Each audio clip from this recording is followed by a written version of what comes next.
Welcome to the Deep Dive, your shortcut to being truly well-informed. Today, we're diving into something pretty interesting happening over at Etsy. You know, the place we all go for unique handmade stuff. Yeah, it's built this whole vibe around the human touch, right? Not mass-produced things. Definitely.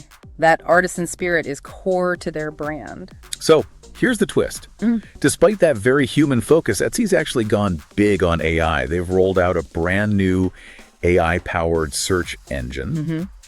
And our mission today is basically to unpack how this thing works, what it means for you, maybe as a seller or even just someone shopping on there, and crucially, how you might, use this change to your advantage. Yeah, it's a fascinating move, and our sources dig into the specifics, how they're using machine learning, LLMs, large language models, to really reshape how you find things on the platform. It's this blend of human input and algorithms. Right, because I think most of us remember the old Etsy search. You type keywords, scroll, maybe look at the first page, page and a half. If that, you'd get lost pretty quickly. Exactly. But this new way, they're calling it algatorial, which is like algorithm plus editorial. Precisely. It's a mix.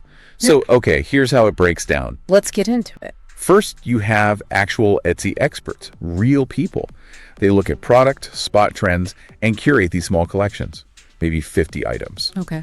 Around specific themes, like cottagecore or minimalist stuff, or gifts for, say, book lovers, literary girl. So like little mood boards to start. Exactly. That's the human editorial part. Then the machine learning kicks in. And this is where it gets clever. The AI learns the vibe of that small collection and then expands it. Finds hundreds, maybe 1,000 or more other items that fit that same specific style or theme. Wow. Okay. So it scales up the human idea. Right. And then there's another layer. The large language models, the LLMs. Think of the LLM as like a stylist for the collection. Okay. It reviews that bigger machine-generated collection, make sure it all hangs together. Is it coherent? Does it look good? Is there enough variety? But still, like, harmonious variety. So it's not just random stuff thrown together. It checks the feel of it. Exactly. It's trying to keep that curated boutique feel, even though AI is doing a lot of the heavy lifting. That's pretty cool. But what about me, the shopper? Does it know what I like? Yes. That's the other crucial piece.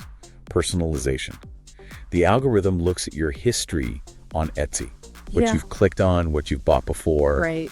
Even stuff you just looked at for a while. Yeah. And it tweaks the results in those collections for you.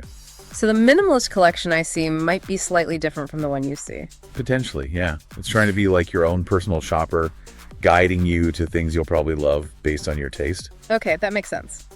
So it maintains the curated feel, but tailors it. So thinking about our listeners, especially sellers, what does this actually mean for them? Is this good news? Bad news? Well, the biggest immediate upside seems to be better visibility. How so? Think about it. Let's say you sell, some cool math flashcards. Oh. In the old search, you're maybe buried under thousands, tens of thousands of educational toy listings. But if the algatorial system picks your flashcards for a collection like, say, creative homeschooling finds, suddenly you're being shown in a much smaller, more relevant group, maybe just 1,000 items. Right, to people who are specifically looking for that kind of thing. Exactly. You're reaching a more targeted audience that's probably already interested. And Etsy's own data seems to bear this out. They reported double the engagement on these new personalized search results compared to the old way. Double. That's huge. It really is. It suggests people are finding things they actually want to click on much more easily. Oh. And there are other positive signs they mentioned in earnings calls. Things like buyer conversion rates are up year over year.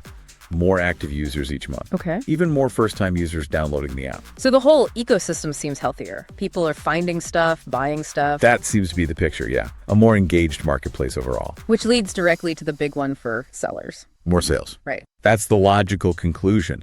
If people are engaging more and converting better. It's because they're seeing products they actually want to buy. Right. They're kind of pre-qualified by the algorithm before they even land on your specific shop page. They're already in that purchasing mode for something like what you offer. Okay, this is definitely something sellers need to pay attention to. So the million-dollar question then, how do you increase your chances? How do you get your products into these algatorial collections? Right. It boils down to optimizing your listings, but maybe thinking about it slightly differently now. First off, the basics still matter, maybe even more so. Keywords, tags, categories, use all of them that apply. Fill everything out. Everything. And make sure your title really clearly states what the product is. Use those main keywords prominently. Like if you sell vegan leather wallets, make sure vegan leather wallet is right there in the title, not buried. Makes sense. The AI needs the data. Exactly. Yeah. It can only work with what you give it. It's Yeah. smart, but it can't, read your mind or guess what you meant. Be specific. Be descriptive. Don't make it guess. Don't make it guess. Think of it as providing the clearest possible information for that AI curator. Second big thing, your photos. Yeah. Always important on Etsy. Crucial here. Yeah. Because remember, the LLM is judging aesthetics and coherence.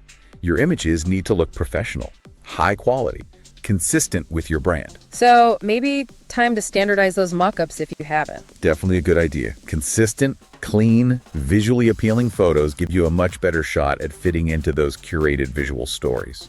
Okay, keywords, tags, titles, photos, anything else. One more practical point. Be ready for potentially more customer messages. Oh, what is that? Well, because Etsy is encouraging people to add items to their cart directly from the collection page sometimes.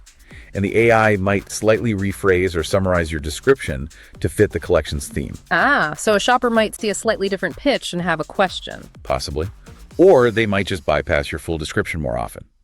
So prompt replies to messages become even more important. Be prepared for that communication. Got it. Be responsive. Yeah. So really, the bottom line is you need stellar product listings. Clear, complete, accurate, good photos. Exactly. That's your ticket to getting noticed by this new auditorial process. The AI rewards thoroughness and quality presentation. Okay, so to wrap up, it sounds like understanding this algotorial system, this blend of human and AI curation, is key now. If you adapt, optimize your listings with this in mind.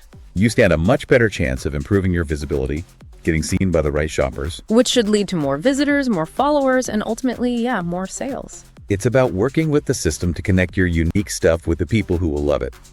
And, it really highlights how important finding your niche is on Etsy now. Being specific, targeting a certain style or need.